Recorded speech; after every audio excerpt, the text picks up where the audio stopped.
Hello, I'm Victor and this is The Junkyard. A while back, I reviewed Blacula, which I consider to be a very decent film. It was enough to make me curious to seek out the sequel, as well as, Blackenstein. Yeah, this is a pretty awful film, and I am not going to do a detailed review of it. But since this is the October of Frankenstein, I figured I would have to at least revisit it. The movie starts, well, with a title. Blackenstein, the Black Frankenstein. Thanks to decoding the subtle wordplay there, movie, I thought it was going to be about a black Jew. Anyway, after a full 5 minutes, half spent watching a mad scientist mess around silently with science doodads apparently borrowed from the original Frankenstein film, and half spent watching a woman make her way out of an airport accompanied by a slightly aggravating blues soundtrack, the film finally starts. One Dr. Winifred meets with Dr. Stein, explains that her husband Eddie got injured in Vietnam, and asks for his help. Every scene so far has been established in such long shots, by the way, that you can't help but notice that half the sets are just set pieces resting in a void, indicating that they couldn't afford actual scenery. We soon learn that injured in Eddie's case means lost a couple pair of limbs, which for those who failed anatomy means all of them. Dr. Stein, Eddie, and Winifred talk about the possibility of a radical new method for limb transplants.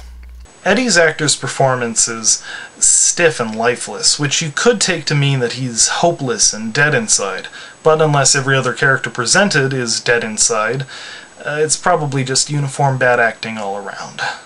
Well, Eddie agrees to the special treatments, all based around magical DNA science. However, despite all the advances in technology, chemistry, and medicine over the years, the doctor still relies on good old-fashioned arc lightning and whirling things to get the job done. I love science. Anyway, everything is going well until Malcolm, the movie's resident Igor, deliberately sabotages Eddie's treatments because he has the hots for Winifred. The results are soon noticeable, and as soon as Winifred turns her back, Eddie, now Blackenstein, lurches mindlessly back to the hospital he was staying at before to rip the arm off some guy who was mean to him. On his way back to the lab, he kills a dog and a pair of lovers, one of whom wears a nightgown during sex. Also note that the DNA treatments seem to have given him a black suit and boots. Or else Winifred thinks that formal wear is appropriate for intensive care patients. All throughout the film, by the way, they have been using either stolen or borrowed music from old Universal Monster movies to hilariously random effect. It'll play dramatic music over a static shot, leaving you wondering what you're missing.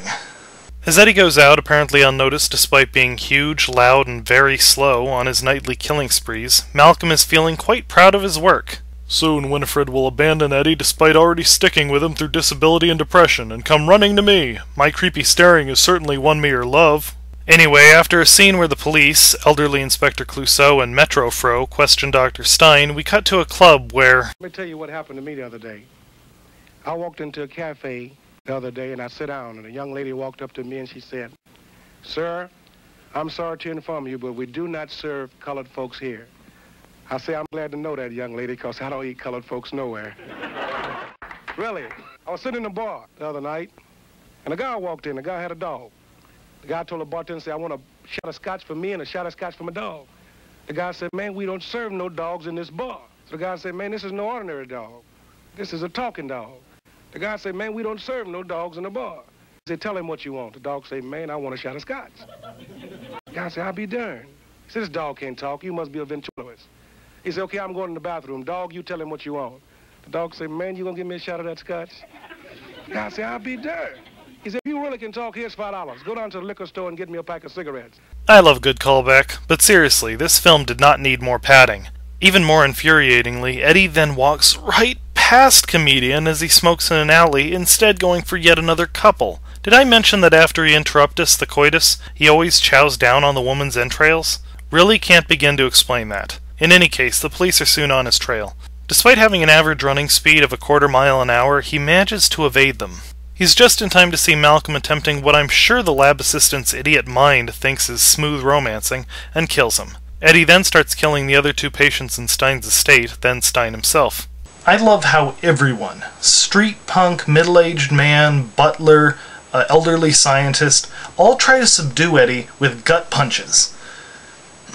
Word to the wise, when facing a 8-foot-tall, angry, murderous, grunting monster, try using blunt objects, sharp objects, projectile weapons, basically anything that is not punching it in the stomach.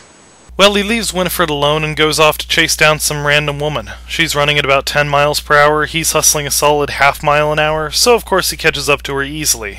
The police set their dogs on him, and in a sickeningly edited and confusing scene, they kill and partially devour the monster, one of them even running off with his arm. Best police dogs ever. Anyway, a shaken Winifred is escorted out of the mansion by Metro Fro and the film ends. Now, remember how I said I wouldn't be as detailed with this review as normal? I lied. I'm compulsive and went through pretty much everything worth noting in the film, and this is still a short review. The movie was an hour and a half, but if you take out the comedy routine, the long establishing shots, the pointless doing science scenes, the cameraman's need to show every mundane action in real time, and Blackenstein's torturously slow walking scenes, you have a 15-minute short film at best. Meanwhile, I have basically no idea why Eddie felt the need to run around killing women and eating their guts. Something about regression, I guess, but it's still a pretty cheap way to add gore to the film. So yeah, Blackenstein. Easily the worst film I've reviewed all year. I mean, the Godfrey Ho films, the Chinese vampire stuff, that was bad, but at least it was fun.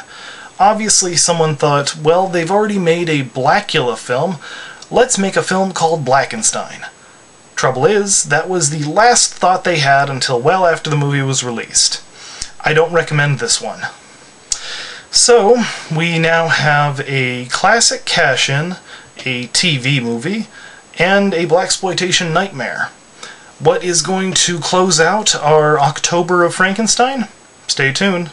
This has been Victor with The Junkyard. Thanks for watching, and have a good day.